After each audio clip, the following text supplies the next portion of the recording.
Hello everyone, আবার একটা নতুন ভিডিও নিয়ে চলে আসলাম। তোমরা সবাই নিশ্চয়ই ভালো আছো, আমিও খুব ভালো আছি। এসেছি মায়ের বাড়িতে, যোগা ক্লাস আছে। তা মা টিভি চালিয়ে রেখেছে, তাই একটু টিভি দেখছিলাম। তালের বড়া বানাবা মা? তালের বড়া হয়তো নাও বানাইতে পারি, এটা আর একটা আছে, ওইটাতে বানাই। ঠিক আছে, চলো তোমাকে আমি একটু হেল্প করে দিই। মা এখন তাল বানাবে, নাও ঝুড়িতে করে তাল করো দেখি। এটা দিয়ে কি তাহলে তাল ক্ষীর বানাবা? তাল ক্ষীর, নারকেল দিয়ে। আর কি দেবো? নারকেলই তো দেয়। নারকেলই দেবো, দুধ দেবো। হ্যাঁ, দুধ দেবো। এটার মধ্যে করে ঘষলেই হয়ে যাবে। ওটাই ঘুরবি না, এটাই বসে দেবে।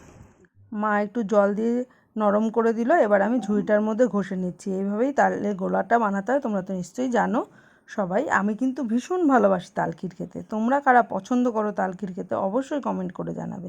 আর তালের বড়াটাও আমার বেশ ভালো লাগে, কিন্তু গরম গরম হলে বেশি ভালোবাসি। ভিডিওটা কেমন লাগলো অবশ্যই কমেন্টে জানাবে। টাটা।